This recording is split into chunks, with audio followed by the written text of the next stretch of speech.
My name is Elijah Plape. I have bipolar disorder, and I haven't told anyone yet.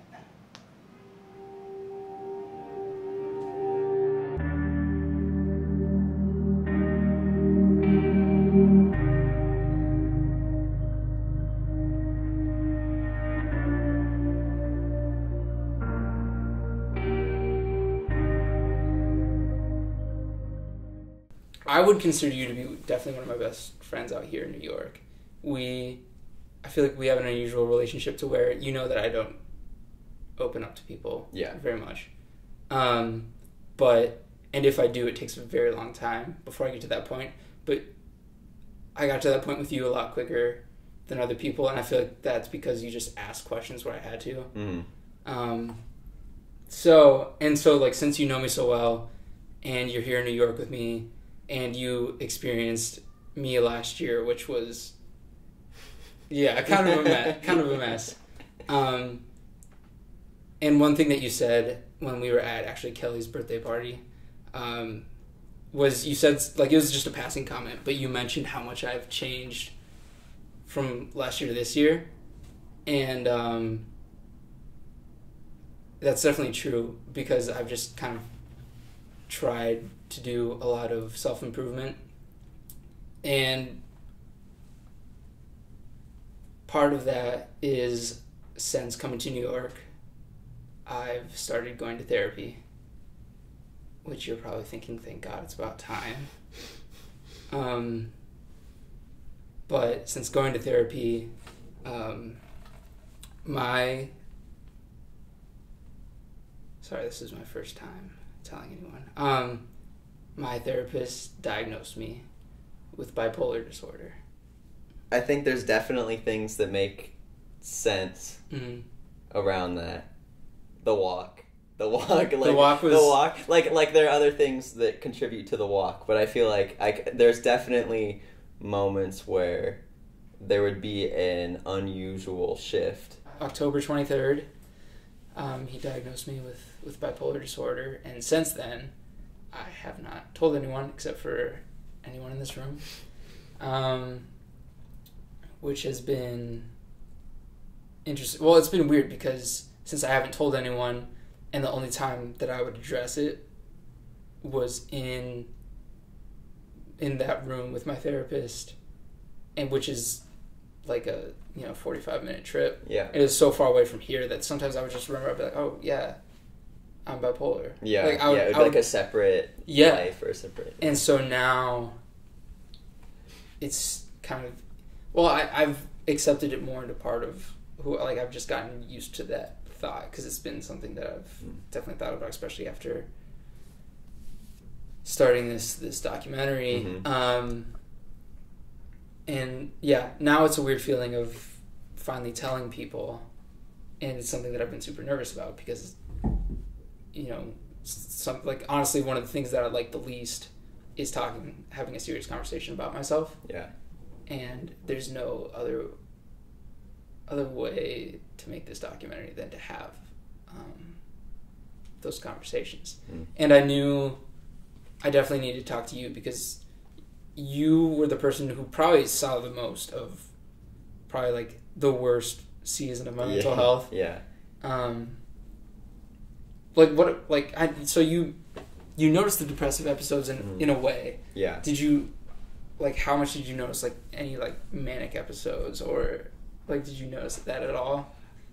I mean, it's hard to say that I notice it, because I feel like my thought process around it was never anywhere within the realm of mental health, if that makes sense. Like I never even considered it in that light. Like, I always just thought of it within the context of the social circles we were in, or whatever, that, like, and obviously I haven't seen like as much as, we've known each other for like a year, but I haven't seen like a wide variety of how you act in different situations in that. So like, there's a lot of it to where you see a few examples of how someone is in a situation, and you just kind of make the assumption that that's the way that they are. Yeah. And so I think that was it more than anything, that if there was any amount of like, oh, that seems like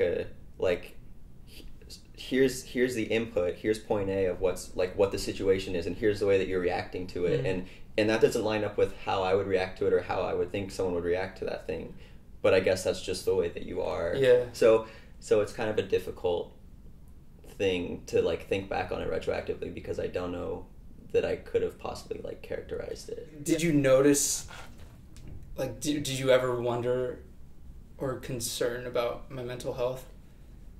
Yeah, and I guess my main thing would be like that there were a lot of ways that I would deal with my mental illnesses very irrationally, like in very unhealthy ways, and I could see some of that same thing happening with you. But it was a different treatment of me. Like for me, when I would come across an issue with depression or anxiety or something, my reaction to it would be to like shut off and shut down and just like fucking like armadillo myself into like a ball. But I did see, like, I guess with things like that, where like even when you would have a real life issue with like a real reason behind being depressed or having a mood change, it would still be a much more extreme reaction than you would expect from someone, like a much more compacted, like quick shift of mood, where you would be fine and then you would be an hour later, like it would be a big difference. But still, I feel like you did have it where you would have, I mean, obviously because like the same with me, your like coping mechanism is humor, and so a lot of the time I think it would be hidden behind humor, but I think that the biggest thing that I would see would be like reacting to negative situations just like in a way that's like as bad for your mental health as it could be, like, you know, if that makes any sense, like very things that would have very adverse effects on you, right? So I feel like on days where you were having a bad day, it would be like especially clear, because you would like almost like force yourself into a downward spiral. Yeah, that's true. Well, the thing is, another thing that it's not really related to my bipolar disorder, but it has an impact on it, is one thing that I've talked to my therapist about is my not wanting to open up to people. Yeah. And like if something's good, I love to tell people that. Yeah. But when something's wrong, I just never tell people, and I will never volunteer that information out if I can help it. I think, and so like if I was depressed, I would put on a face and go out anyways, even though I definitely did not feel like going out. And I feel like part of the reason, I just got exhausted doing that last year. Yeah. And part of the reason that I think some of the shifts were so sudden was because like a lot of times we would go out, and then like after we would come back, it would just be me, you, and Jolie, and I would just be like done exhausted with putting up the face. And I felt comfortable enough around you guys to just not do that anymore. Yeah, I think during depressive states, there's also an aspect of trying to manufacture manic episodes. Yeah. Even though I didn't know they were manic episodes, but like, did you see that? Like, did you see me trying to like? Yeah. I don't know what the like. I can't relate to what the like reasoning is behind it, and I think that's why it was kind of like, it's like something that isn't, it's hard to understand from the outside, but I at the same time I understand it from like my own way of being able to relate to it, which like my own issues are very much more like not subdued, but it's not something where I would act out, but in my own way of acting out, I would act out, you know, and so I can understand that in the sense of mental illness. Yeah.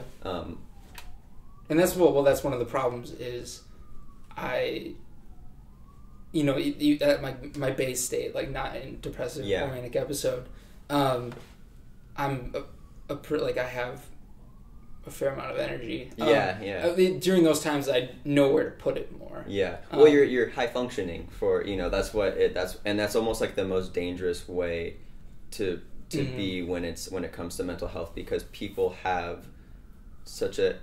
are not understanding, and people a lot of the time will like, you're much more likely to come across people who think like you're faking it, or that like you're your issues are not valid because it's like, well, you were fine, like you're always like laughing and happy when I see you, so then like there's no way that there's anything deeper than that. And that's just like that's the most difficult thing to be. It's like almost as if you were more overt and it were more obvious, like that you had those issues, it's like people would even be more understanding. Can I add? Yeah. You know, like I relate to being like highly functional, but like that's tricky because then you tend to ignore the signs and you're not as good at helping yourself, I feel like. Yeah. And especially with like using humor and stuff, like, you know, like that's all we do, so it's like there's never really time to talk about it, and then it just creates like I feel like a tension. I definitely get stuck in my head a lot when I'm depressed.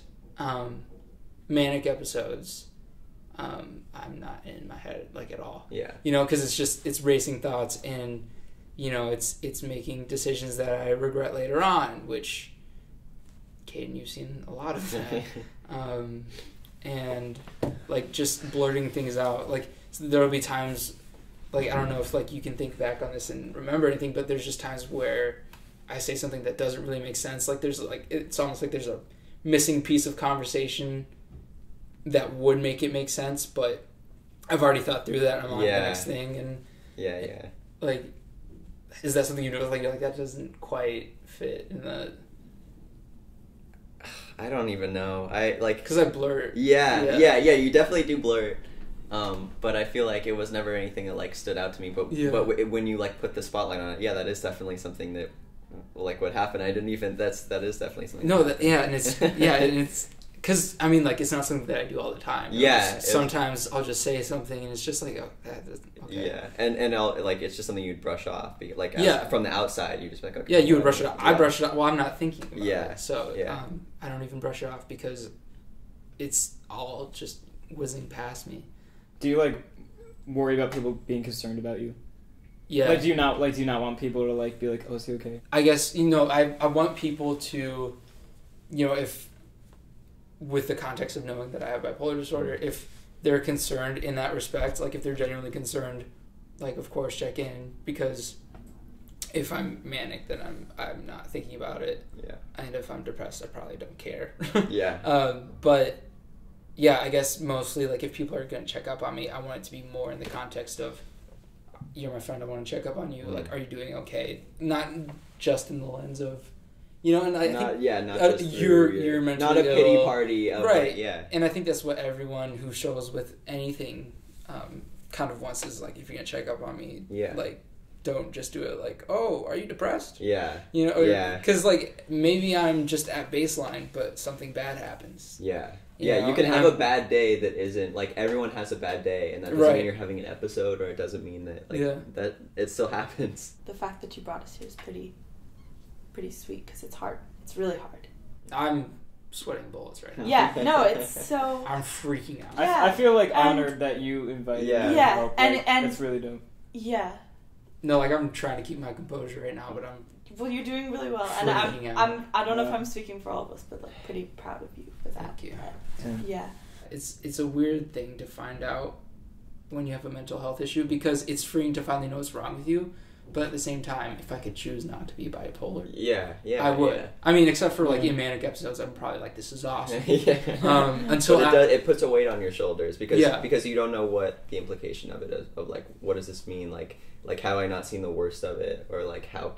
Yeah, you have no idea. Like there always is something scary about it. Of like, what is this that's inside of me that I don't have control over? Or like, what if this got to the point where I was suicidal? Like right now in my good state of mind, or like I know that I would never do that, but that isn't me. It was October 23rd, so I haven't been diagnosed all that long. Yeah. So I'm still in like the very early processing of it. Like I just I understand what it is, and I kind of understand what it is in the context of what I've been dealing with.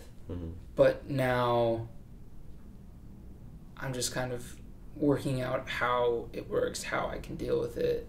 And learning that it's not a death sentence, like learning that you can live a normal life with, like, that's a big part of it too, because at first it very much feels like something looming over you, but nothing is different than it's ever been. And so like at the same time as it's weird, like, to know that you have it now, it's also the only thing you've ever known. So like whatever you've been doing so far, you've been managing. Like that's the reality of it, is that it is manageable.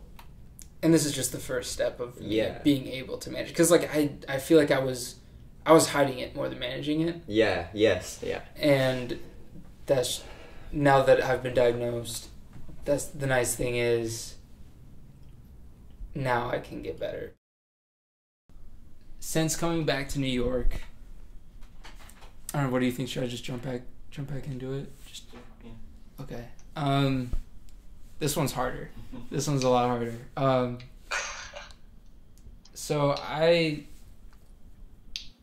since I've come back to New York, I started going to therapy. Okay. Just because, I mean, high school, my mental health wasn't great, but especially last year, and I feel like I texted you and you got a piece of that, but my mental health was really bad last year, especially first semester. But I started going to therapy, and my therapist actually diagnosed me with bipolar disorder. That's actually like super surprising. I would never, since I've known you from first grade, I would have never seen that in you. Mm-hmm. Like, I feel like you always, because bipolar is when you change your mood, right? Well, okay, like, so mood changes easily. It's so it breaks down into essentially 2 episodes. There's a depressive episode which will last a month, give or take, and then a manic episode which is like about a week, sometimes less. So like the depressive episode is exactly what it sounds like, it's depression. But then manic episodes is like a week or so of really high energy. My brain is just going constantly.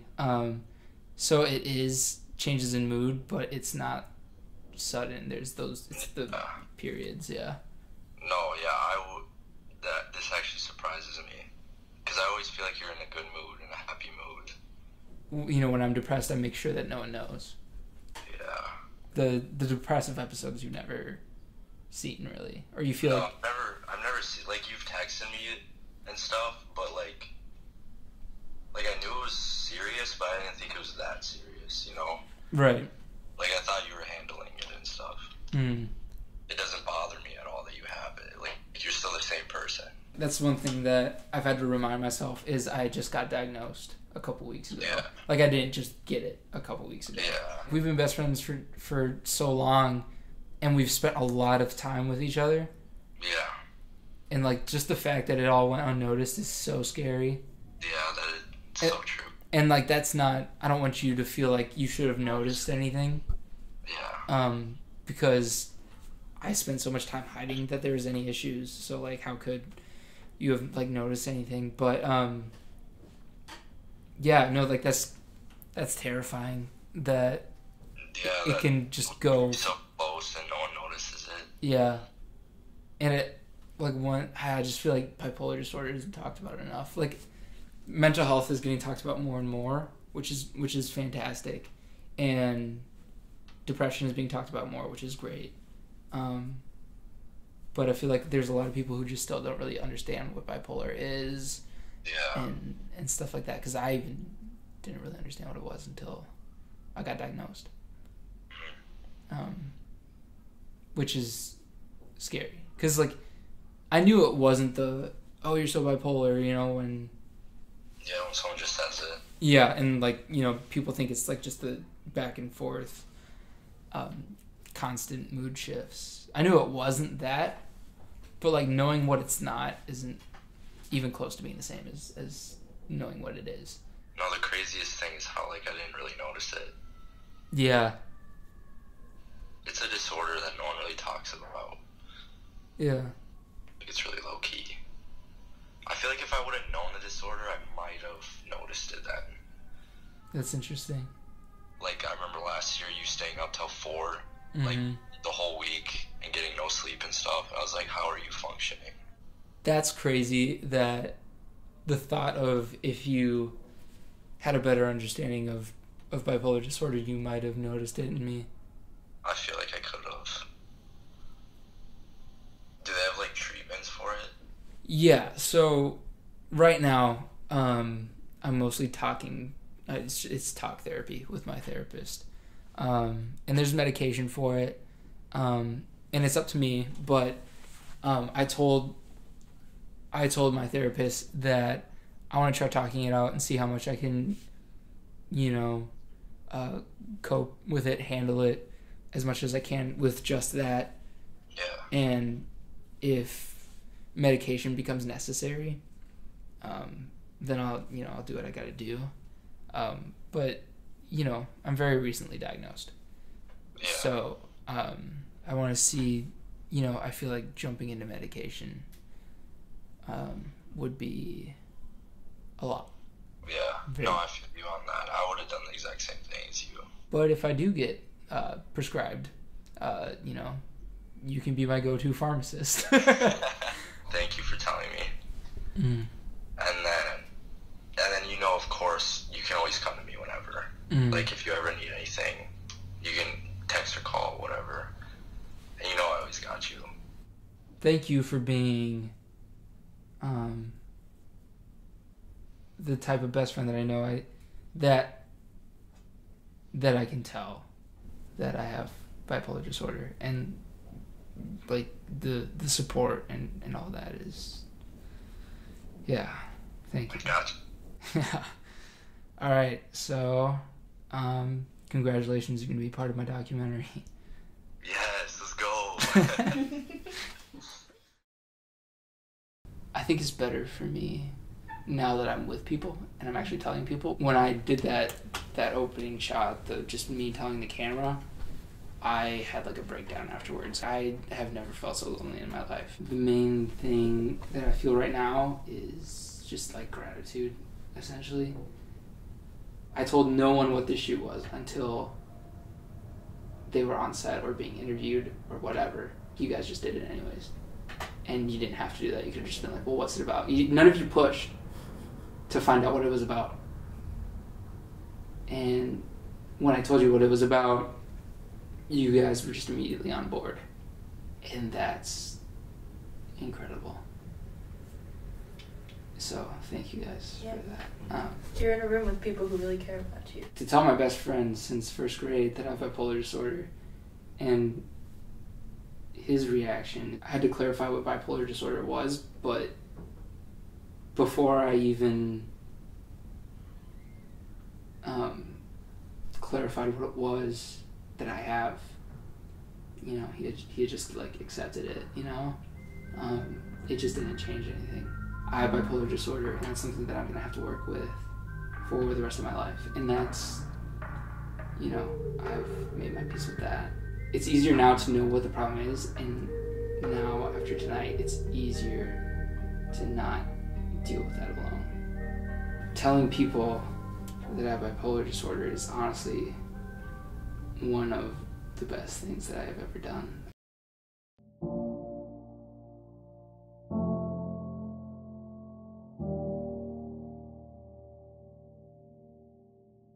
I didn't see anything like that coming, or it's like there weren't any concerns or any big issues that have been concerning for me or anything like that. So it just makes me wonder, what kinds of things are on your mind.